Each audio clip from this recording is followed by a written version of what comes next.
This episode is brought to you by Progressive Insurance. Fiscally responsible, financial geniuses, monetary magicians. These are things people say about drivers who switch their car insurance to Progressive and save hundreds. Visit Progressive.com to see if you could save. Progressive Casualty Insurance Company and Affiliates. Potential savings will vary, not available in all states or situations. WABC New York, WRCR Haverstraw, and 107.1 WLIR Hampton Bays. It's the 77 WABC News Hour. Talking the news with Noam Laden. All the news you need to know with Joe Nolan, traffic, Justin Elk, sports, and now Talking the news with Noam on 77 WABC. Good morning. This is James Flippin filling in for Noam Laden, who's on vacation this week, and it is Monday, August 25th. You're waking up to foggy skies around the tri-state. Winds are calm, 69 degrees. Here's the 3-day 77 WABC weather forecast to kick things off later today. The fog will burn off, give way to clouds, gradually getting sunny with a high near 86. And this evening going into Tuesday, mostly clear, a low near 64. Tomorrow, Tuesday, mostly sunny, a high near 81. Wednesday, midweek, mostly sunny, and a high near 76. 66 degrees in Kinnelon, New Jersey, 67 degrees in Kings Park on Long Island, and 69 degrees in Midtown Manhattan. Let's get into our top 5 headlines, shall we? The top 5 at 5. Russia's foreign minister is throwing cold water on the push for peace. Sergei Lavrov saying there's no planned meeting between Putin and Zelensky. More water problems for Paterson, New Jersey, if you can believe it. A different water main break causing issues now to start the week. A deadly shooting in the Bronx has left 4 people hurt, as well as the 1 person dead. Among the injured, a 17-year-old, the shooting at a busy park during a basketball game. A plant exploded Friday in Louisiana. Officials still have evacuation orders in place. And finally, we head into the last week of August here. The mayor's race is heating up. More endorsements to discuss and a campaign scavenger hunt that has some people annoyed. The Kremlin is dampening hopes that the war in Ukraine will end anytime soon. Appearing on NBC's Meet the Press, Russian Foreign Minister Sergei Lavrov said there is no planned meeting between President Vladimir Putin and Ukrainian President Vladimir Zelensky. Putin is ready to meet with Zelensky when the agenda would be ready for a summit. And this agenda is not ready at all. His comments coming after President Trump said he had sort of set up a meeting between the two leaders. We'd heard last week that maybe Budapest and Hungary could be the spot where they'd have that summit. But Trump did recently meet with Zelensky and European leaders at the White House after the meeting a couple of weeks ago between him and Putin.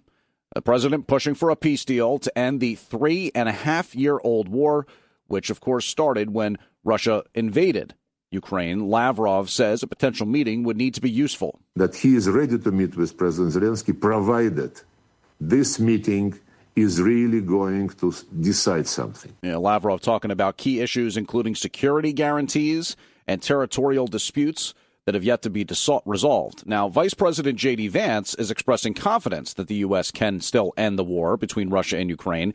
He also spoke with NBC's Meet the Press, and Vance said meaningful progress is taking place and that they'll push for the conflict to come to an end. We're going to eventually be successful, or we'll hit a brick wall. And if we hit a brick wall, then we're going to continue this process of negotiation, of applying leverage. This is the energetic diplomacy that's going to bring this war to a close. Trump has said that we'll know in 2 weeks if there's really any progress here in terms of bringing peace. Whether the killing stops, that determination is going to belong to whether the Russians and the Ukrainians can actually find some middle ground here.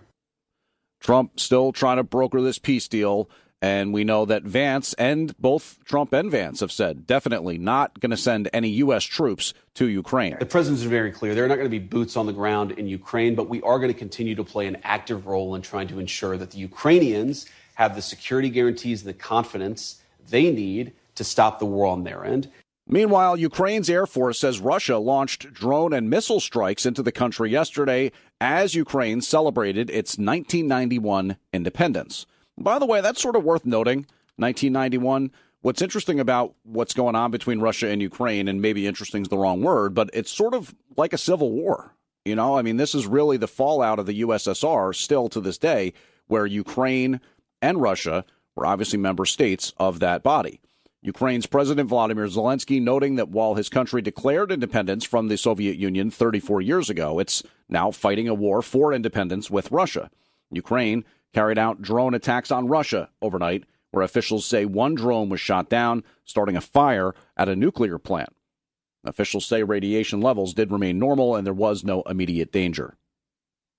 More Paterson water woes as another water main break has cut service to parts of the city. A 42-inch main ruptured early yesterday near North 1st and Arch Streets in the Silk City. Pix 11 reporting officials say service will be out indefinitely in portions of the city's Riverside section. A boil water advisory remains in effect for much of the city, and that's excluding Prospect Park. The latest trouble coming 2 weeks after more than 160,000 Paterson residents were left without clean water by the much larger water main break, which was near Hinchcliffe Stadium.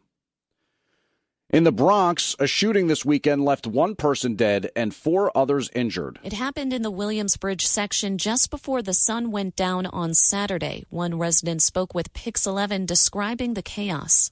I was sitting in front of my house. It was a little ways from here, but the shots sounded like it was real close to the house. So when I heard, I said, fireworks? But next thing you know, I heard the sirens behind it, so we already know. The victims ranged in ages from 17 to 42. A 30-year-old man was declared dead after being shot in the chest. 4 suspects were taken into custody.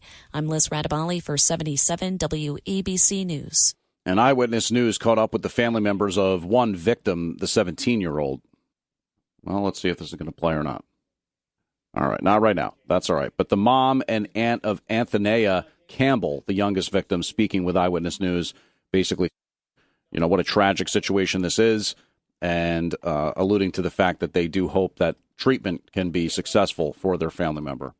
Officials in Louisiana say crews are still on the scene of a fire at a large manufacturing plant that forced a mandatory evacuation order. Friday's explosion rocked the town of Roseland, which is east of Baton Rouge. And as of Saturday night, the fire was 90% contained. No injuries reported, but Louisiana State Police urging nearby residents to remain inside as hazmat teams collect samples in the area. All right, so the end of our top 5 will be a look at the mayor's race, but we're going to pause that real quick. WABC News Time, 5:09 on this Monday, and it is the last week of August. Hard to believe, but that just means that the mayoral election is getting that much closer. And there was a campaign event for mayoral frontrunner Zohran Mamdani, which is drawing some complaints from opponents in the race. Hundreds of people participated in a scavenger hunt across the Big Apple yesterday, which was set up by Mamdani and his campaign. But the Democratic frontrunner said he was glad to see New Yorkers working together in the event. Hoped that people learned a thing or two about the city. But incumbent mayor Eric Adams took a swipe at Mamdani, saying this is no time for games, and New Yorkers should actually be focused on experience when they elect the next mayor. And earlier in the weekend, it was on Saturday when Mamdani went viral in a way he probably would have preferred not to, with this weightlifting thing. Have you seen this?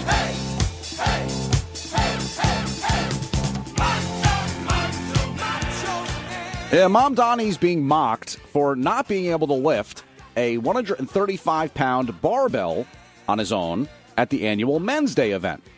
Now, I'm not sure this is really entirely fair. A 135-pound barbell is not anything to, like, totally sneeze at. It's basically, it's the bar and a 45-pound plate on each side. So, you know, I don't know how many people in the audience do any sort of weightlifting or working out, but it's not a potato chip. So, Mamdani's being teased for not being able to do that without a spotter, including by conservative political activist Riley Gaines, who posted video of herself, a woman, obviously, and I guess she said at 130 pounds, weighing 130 pounds, she was able to do several reps with that weight. Mamdani, who's 33, unable to do that without assistance at the Men's Day Open Streets event in Brooklyn Saturday. But Mayor Adams not only saying that it's no time for games, he also picked up a new endorsement yesterday, picked up an endorsement from the New York City African Council. And he spent some time with voters in Harlem. Andrew Cuomo, the former governor, who's also running as an independent, made an appearance on Fox News saying Mamdani is dangerous for New York City. And he said that while Mamdani beat him in the primary, it will be different in the general election. Now, Cuomo reportedly told donors in the Hamptons recently that President Trump plans to back him in an attempt to stop Mamdani. Cuomo has since denied that he said that, but Politico reported that. Mamdani responding to that idea. To speak to that administration with the intent of subverting the will of Democratic voters, it speaks to what you are comfortable with, what you are willing to coordinate with. What we want in New York is courage. Now, Mamdani is a state lawmaker, progressive, a democratic socialist is the term that's used these days. Mayor Adams not letting the opportunity slide to distance himself from Trump and go after Cuomo in this respect. My opponent, Andrew Cuomo, is apparently looking towards Washington to help him become the next mayor of New York. I'm looking at you. And Republican Curtis Sliwa, a guy who we obviously know very well here, is digging in on the status Cuomo seemingly has as the elites candidate. Because Cuomo's hobnobbing it out there in the Hamptons with donors. He's in the Hamptons on the weekends talking to Democrats who support Republicans, telling them, oh, no, Trump's going to support me. Then he comes back into this city and says, no, I'll be the guy to take on Trump. I'm serious. And Curtis says his fellow New Yorker Trump should actually just stay out of it and not endorse anybody. I would say be neutral, like Switzerland. Let us run. Let the people decide who the next mayor is. And by the way, nobody's dropping out. One of the things we were talking about last Friday, not connected to the mayor's race specifically, but I was on with Curtis as he was filling in midday with Greg Kelly on vacation. And we were talking about this shooting in Queens where a NYPD detective was hit in the hand and leg while trying to arrest an alleged robber. Sliwa posted a video to social media talking about that shooting in which the detective was shot. We find out that this guy was out on parole, had been collared 2 days before for fare evasion. He should have been remanded to jail, no bail. But guess what? The Cuomo no cash bail policy kicked in. Another criminal walking the streets courtesy of Andrew Cuomo's no cash bail. When I'm mayor, that stops. You commit the crime, you're going to do the time. All right, so pivoting off of our top five and the mayor's race for a second here, this is a story that's getting a lot of attention recently. Cracker Barrel hoping to see its share price rebound after the hit the company took when the popular restaurant chain unveiled a new logo. It's part of a store redesign as well, but this revamped logo got rid of the older guy, and the Cracker Barrel itself just has the words Cracker Barrel, but the fans of the restaurant quickly said how much they think the logo stinks, and Cracker Barrel's new design resulted in a nearly $100 million loss at one point last week. Despite the widespread criticism and economic uncertainty, the company has not signaled that it will return to the original design. In the Bronx, cops want to find a guy who attacked a passenger on a subway train. This was on a 2 train near Grand Concourse and East 149th Street. Apparently, the creep punched a woman several times just for asking him to put out his cigarette. The woman suffered only minor injuries, thankfully. A northbound MTA bus collided with a car, and this was in Flatlands, Brooklyn, yesterday, around 3 o'clock in the morning. FDNY and NYPD responded. A 33-year-old woman, a 35-year-old man had to be hospitalized. 2 others injured, and no criminality suspected at this time. So it looks like just an accident in terms of the MTA bus and the car colliding. WABC News Time, 5:15. And one thing I can tell you is, unfortunately, the Little League team from Connecticut did not continue their magical run over the weekend. So it's over for them.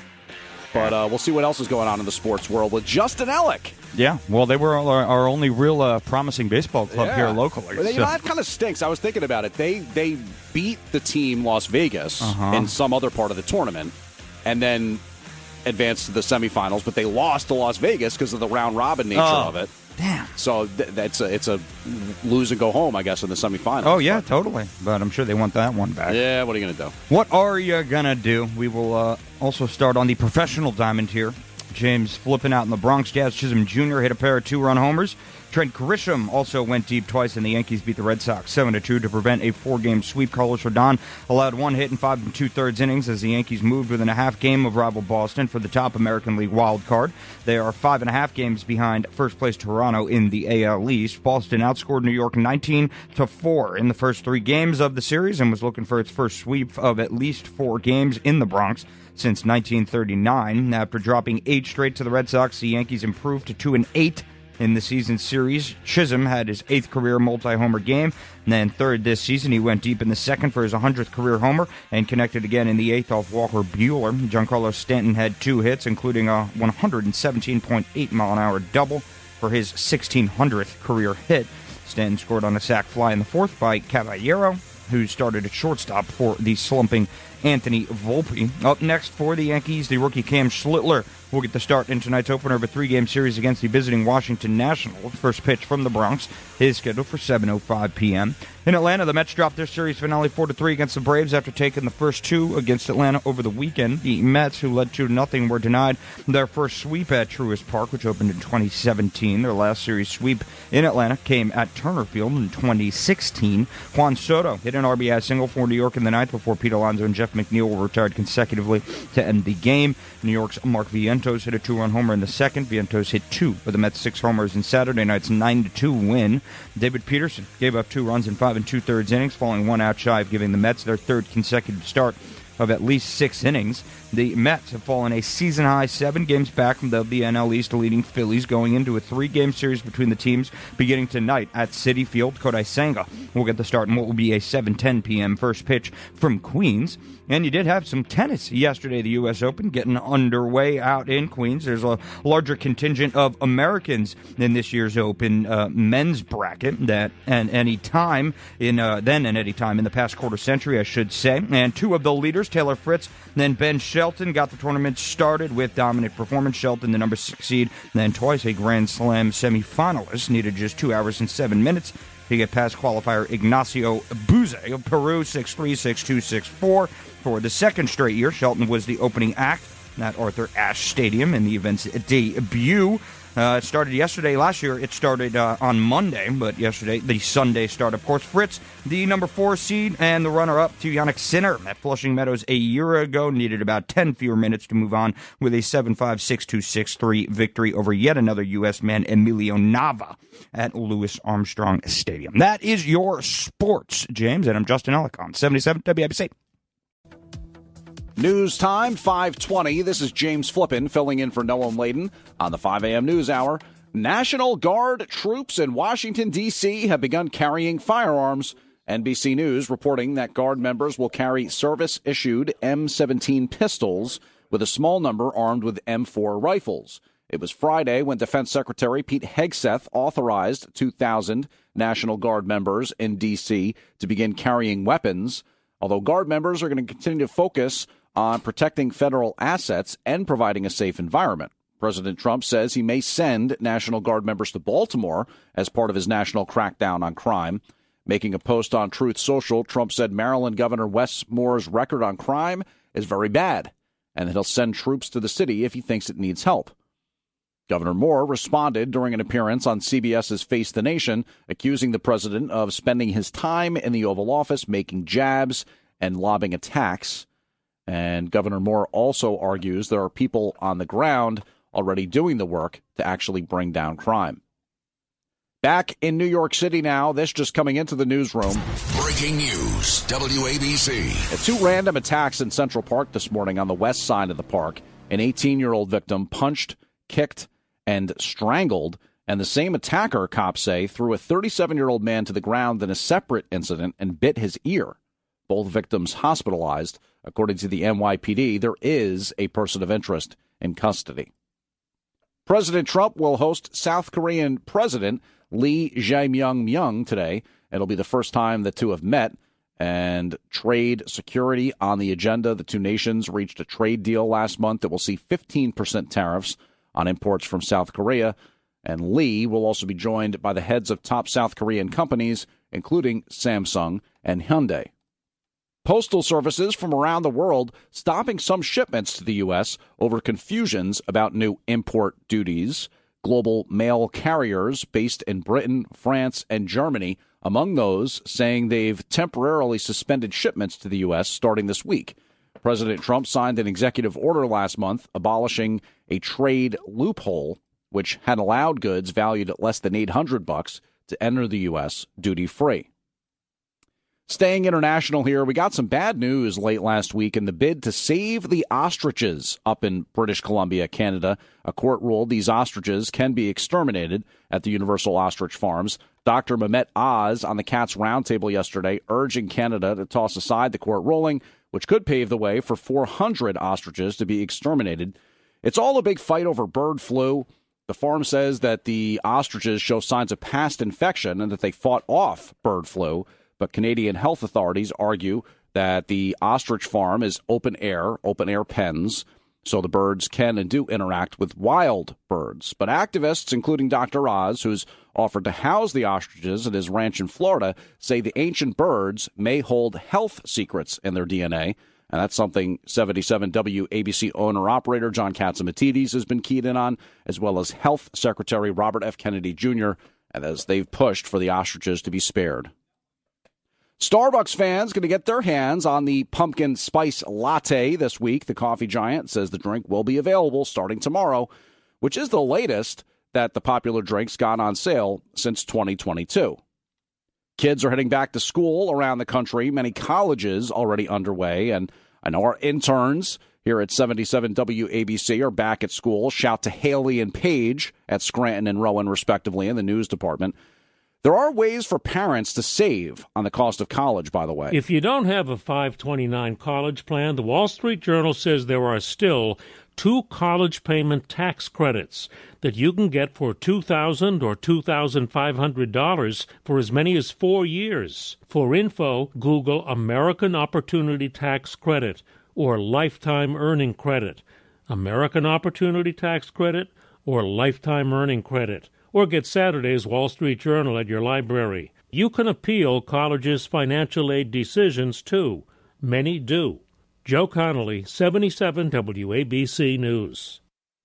Kilmar Abrego Garcia, a Salvadoran immigrant who was fighting deportation in court, is set to report to an ICE field office in Baltimore today, and his lawyers expect he'll be arrested and sent to Uganda. In a court filing from Saturday, Abrego Garcia's lawyers claim the Trump administration offered to deport him to Costa Rica if he pleaded guilty to human smuggling charges, but he didn't agree to enter that plea deal, so they'll deport him to the African nation of Uganda. The smuggling charges stem from a 2022 traffic stop in Tennessee, and Abrego Garcia was living in Maryland when he was originally deported to El Salvador, but there was an order of protection in place given he came from El Salvador originally, and this was the guy that many left-leaning news outlets called Maryland Man. The Justice Department went on to argue he's a member of a violent gang, and then eventually it kicked off this whole will he or will he not be deported thing, and it turns out that he will be deported. Boeing is set to resume negotiations with its striking machinists union today. International Associations of Machinists and Aerospace Workers President Tom Belling says he's hopeful the two sides can work something out. Over 3,000 St. Louis area Boeing employees went on strike back on August 4th amid failed negotiations over a new contract. And Belling says informal talks between the two sides have paved way for this meeting today. Lyle Menendez has been denied parole. A San Diego parole board made that decision Friday night, a day after his brother Eric was also denied. 3 months ago, Eric and Lyle were resentenced to 50 years to life for the 1989 shotgun murders of their parents in their Beverly Hills home. The Menendez brothers have maintained the killings were done in self-defense, claiming they were sexually abused by their father and that their mom was aware of that. The brothers will be able to seek parole again in 3 years. Coming up on 529 this Monday morning, Walking Dead star Norman Reedus' son is charged in New York with assaulting his girlfriend. 25-year-old Mingus Reedus arraigned in Manhattan criminal court Saturday night on charges that he beat, kicked, and choked his 33-year-old girlfriend. Cops arrested the model-turned-musician at the couple's Chelsea apartment after Mingus called 911, claiming his girlfriend had taken a number of pills in a suicide attempt after he broke up with her.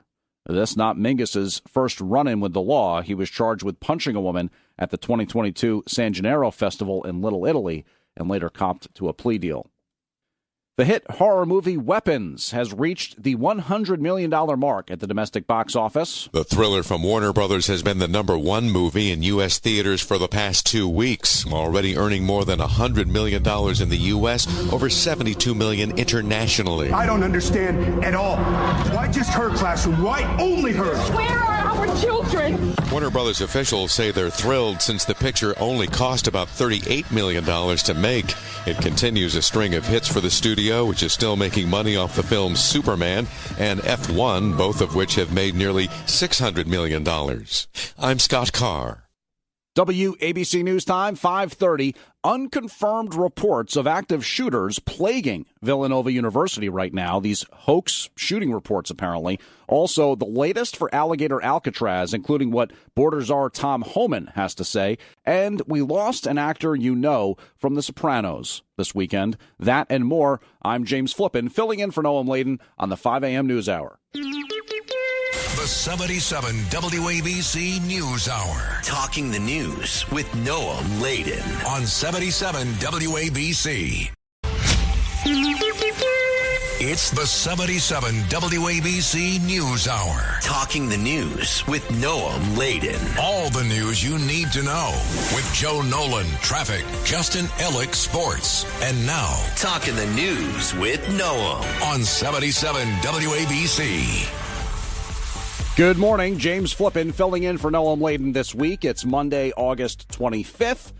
Calm winds right at 70 degrees here in Midtown, and we're checking your 3-day 77 WABC weather forecast.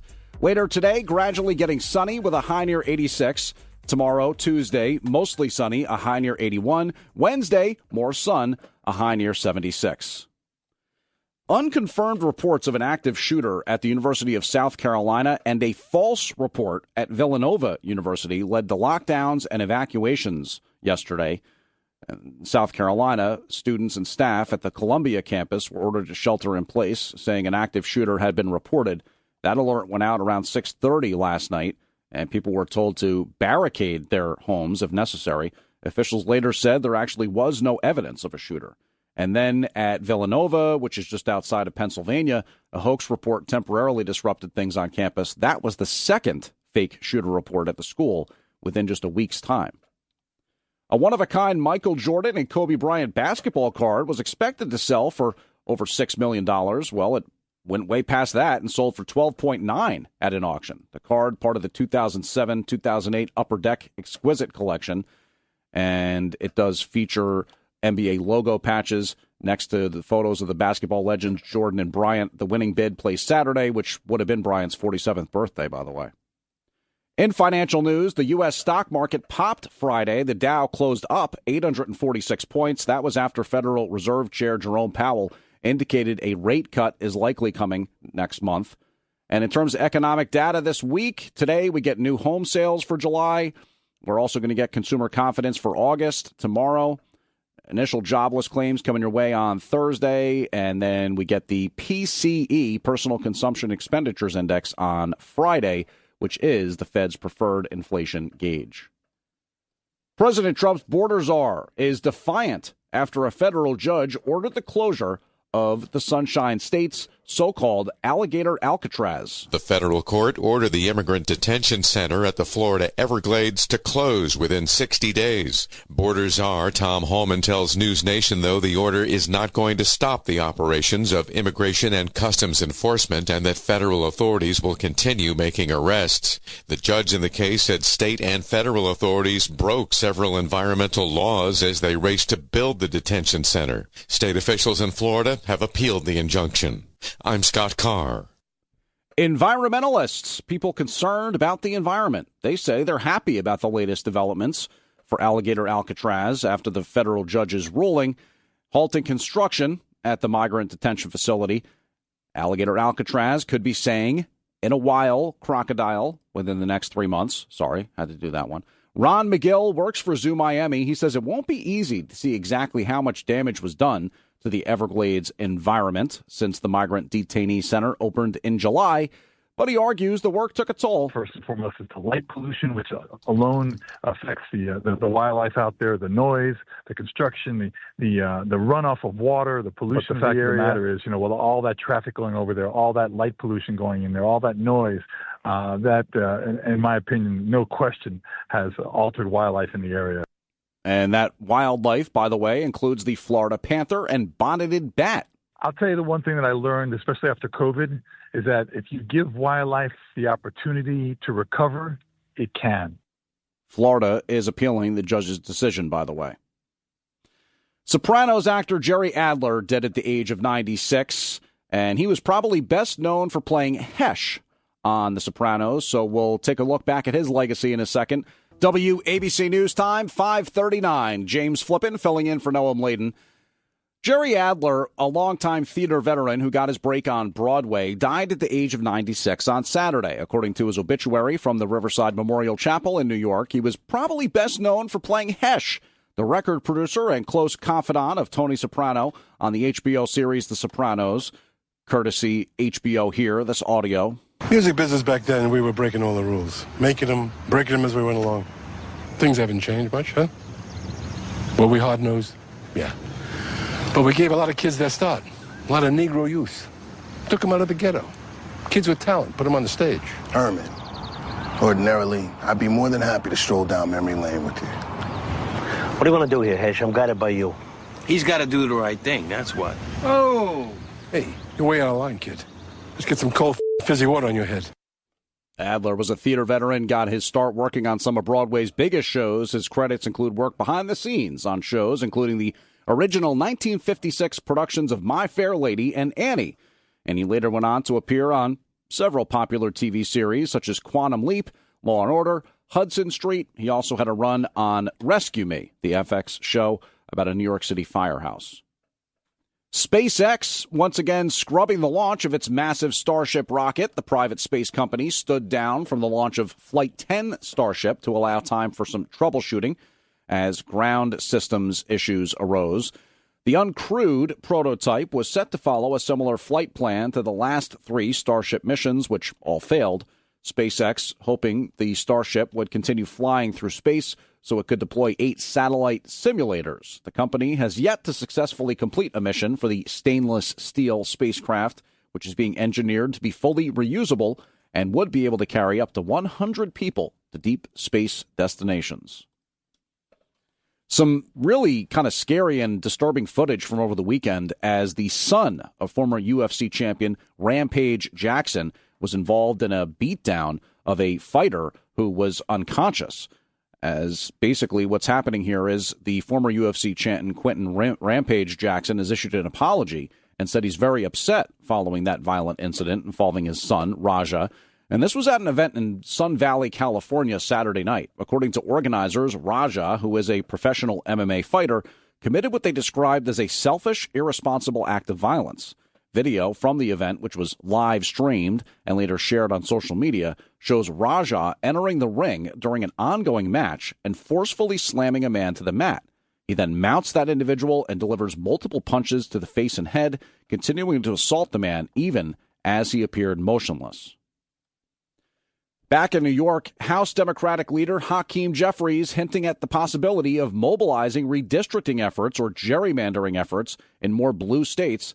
This was during an interview with CNN's State of the Union.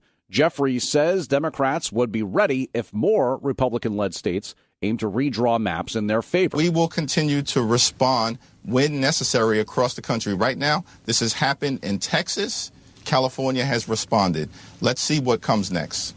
His comments coming after the Texas Senate approved a new congressional map in the Lone Star State that could give the GOP 5 more seats in the House. In Texas, this is a racial, partisan gerrymander ordered by Donald Trump as part of an effort to rig the midterm elections. And we're not going to let it happen. Of course, it's very silly to suggest that only Republicans do this gerrymandering stuff. But just days before the approval, California Governor Gavin Newsom signed a measure calling for a special election aiming to redraw the Golden States maps, and that would likely give Democrats 5 more House seats. So, tit for tat. The statewide vote in California will be held in November. Now, this is something my colleague, Noam Layden, who you normally hear at this time, just wrote about for our website, WABCRadio.com.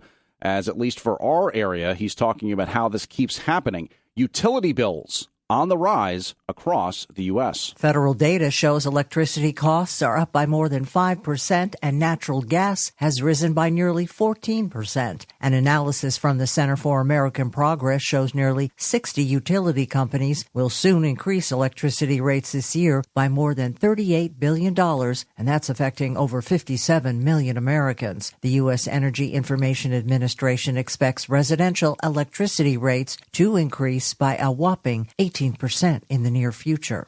I'm Lisa Carton. You get what you pay for, I guess, right, in terms of the cost of living expenses. Well, it might not always feel that way for everybody, but at least according to one new survey, New Jersey has over half a dozen of the country's richest and safest towns, ranking the top 50. Now there's a list out of America's both richest and safest towns and cities. And Go Banking Rate says 7 of them are in New Jersey. The top New Jersey community on the list is Ridgewood, with high median household incomes and an average home value of more than $1 million. The 6 other Garden State cities on the richest and safest list are Westfield, Madison, Haddonfield, Glen Ridge, Summit, and Metuchen. Joe Connolly, 77 WABC News. Wouldn't you know it, I grew up in Glen Ridge, so I can actually attest to its status. That's why I'm either the hillbilly or the wasp, depending on which day it is for Curtis Sliwa.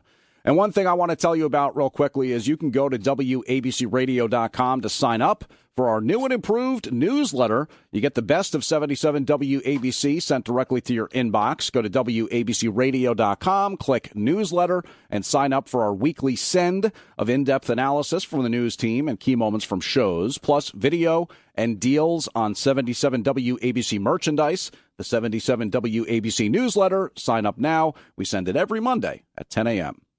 News time, 5:45, and so we're going to check in on the sports desk with Justin Ellick. Thank you, James Flippin. We'll start here on the diamond in the Bronx. Jazz Chisholm Jr. hit a pair of 2-run homers. Trent Grisham also went deep twice, and the Yankees beat the Red Sox 7-2 to prevent a 4-game sweep. Carlos Rodon allowed 1 hit in 5 2/3 innings as the Yankees moved within a half game of rival Boston for the top American League wild card.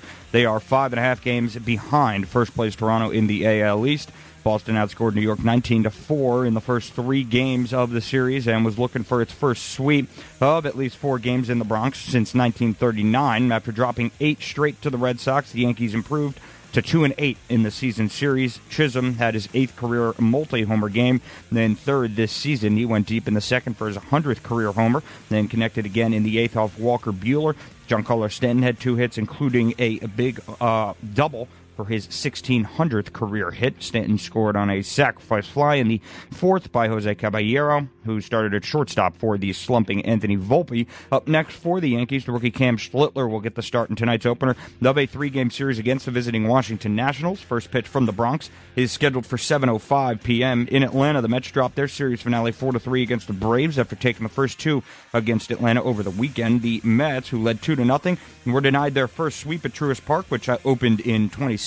The last series sweep in Atlanta came at Turner Field in 2016.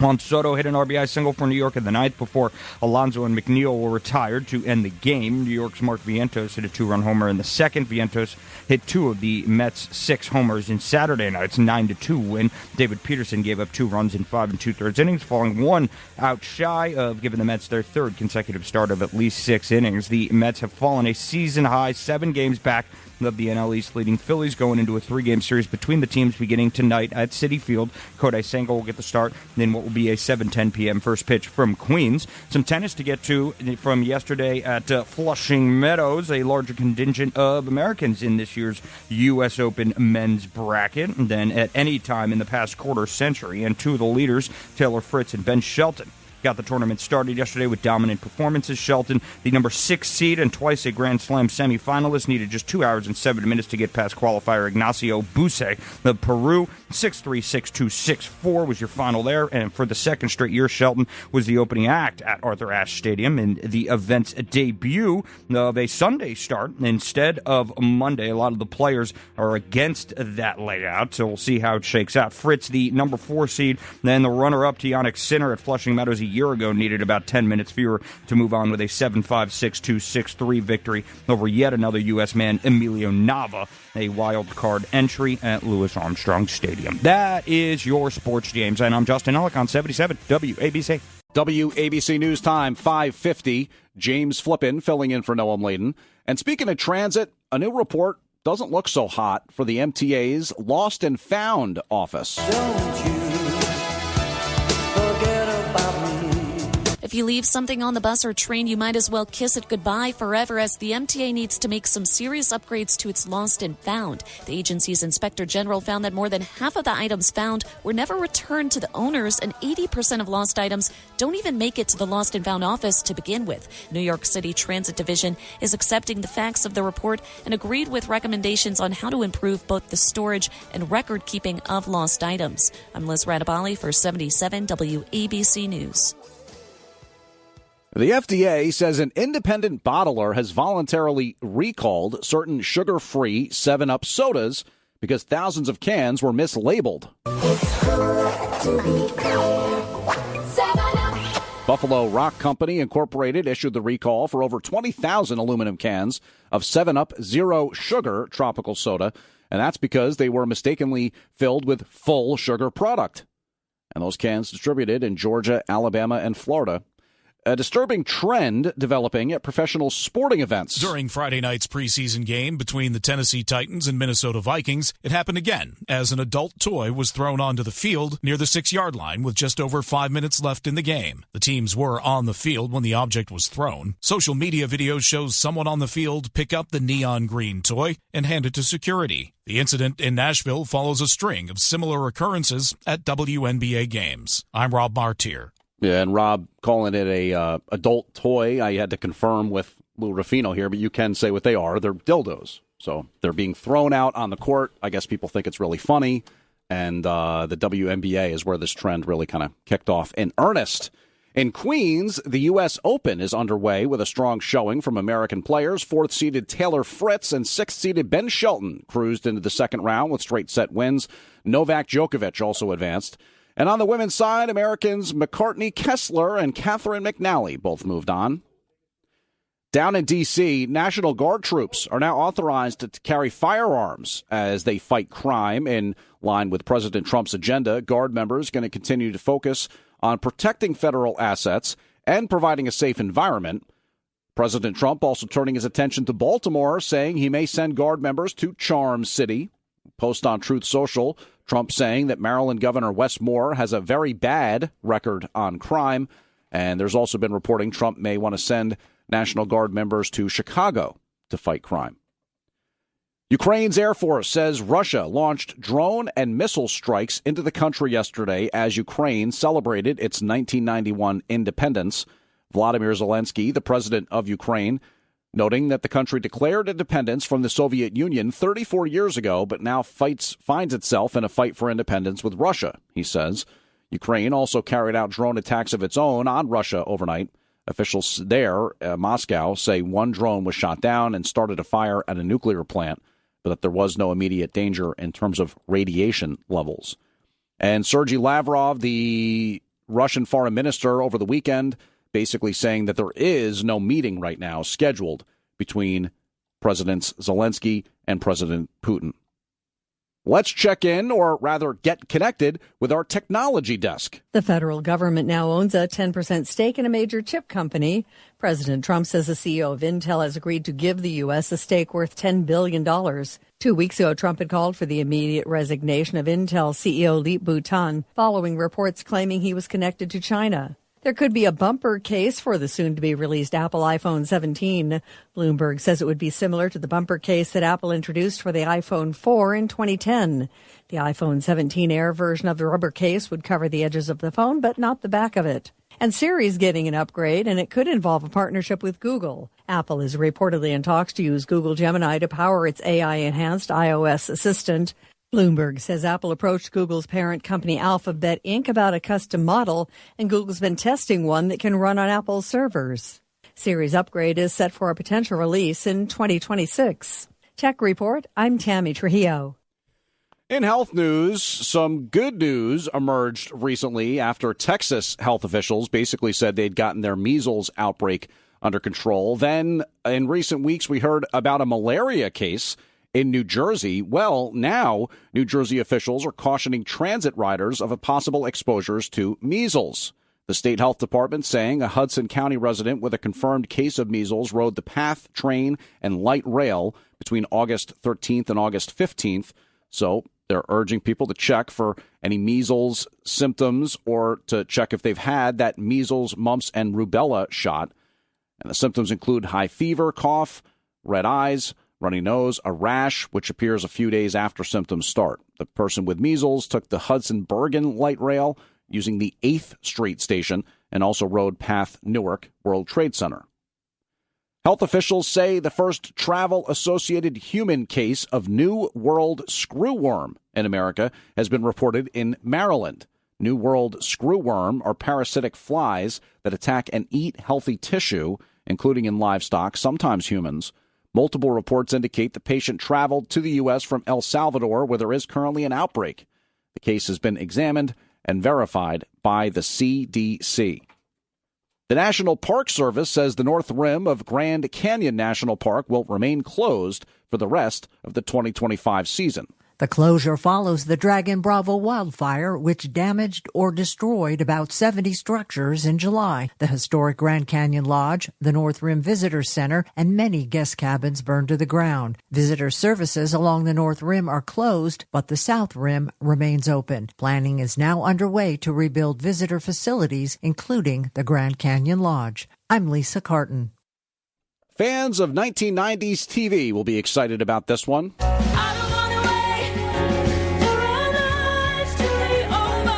A Dawson's Creek reunion coming to Broadway. The producers of the show call it a class reunion to raise money for a cancer nonprofit in support of cast member James Vanderbeek, who's battling colorectal cancer. Vanderbeek's going to be on stage at the Richard Rogers Theater September 22nd, as well as Michelle Williams, Katie Holmes, and other original cast members. That show, Dawson's Creek, had its run from 1998 to 2003, and the Broadway reunion sold out in 12 minutes. WABC News Time, 5:57. James Flippin filling in for Noam Laden. So he has taken off the batting gloves. He sharpened his producer's pencil. We're going to get a preview of Monday's edition of Sid and Friends in the Morning from none other than executive producer Justin Ellick. That was very cute, James Flippin. Thank you very much. Thank you. Yeah, kicking us off on Monday. Let's go. Okay. Right? Jesus. You seem excited about it. All right, you've been at it for a while here now. All right, we're just getting the wheels, greased up. We're getting moving here, so I'm going to need you to take it down 2 or 3 notches. All right, we can pick it up a good 5 or 6 notches in about 5 minutes once Sid hits the airwaves here. Right. Yep. Kicking us off in the way of guests in the 6 a.m. hour, we'll talk to the great mayoral candidate. Of course, our buddy Curtis Lee will be here in studio right around 6:45 this morning. Then we'll talk to Randy Mastro, or to the boss man, I should say, right around 7:35 this morning. John usually joins us in the 8 a.m. hour. I'll hop on a little bit earlier this morning, right around 7:30. Gary Myers, the great NFL writer, a couple of best-selling books. He's coming out with another one coming out on September 16th, labeled Brady versus Belichick. So he'll be here live in studio with a couple new copies of his new book right around 7:50 this morning. Randy Mastro, the aforementioned, will join us right around 8:35. Of course, first deputy mayor for Mayor Eric Adams. And in wrapping out, or I should say in the 9 a.m. hour, Arthur Idala will be hopping on the program, the great criminal defense attorney. It's all coming up in, or I should say in the 9 a.m. hour as well this morning. Artie Idala, quick note here, will join us right around 8:50 in the 9 a.m. hour. We'll talk to Alan Dershowitz, I should say. He had obviously a long week last week with the loss of his son, but ready to come back on the airwaves with Sid this morning. All coming up, Sid and Friends in the Morning. James Flippin on a Monday, coming at you in a few short moments. All right, well, Russian officials say no meeting between Putin and Zelensky, and we've got more updates in the mayor's race all coming your way on Sid and Friends in the Morning. I'm James Flippin. A station built just for you. Entertaining talk, information, and New York opinions. You are a ball of fire there. The world famous and American original. Talk Radio 77 WABC and WABCRadio.com.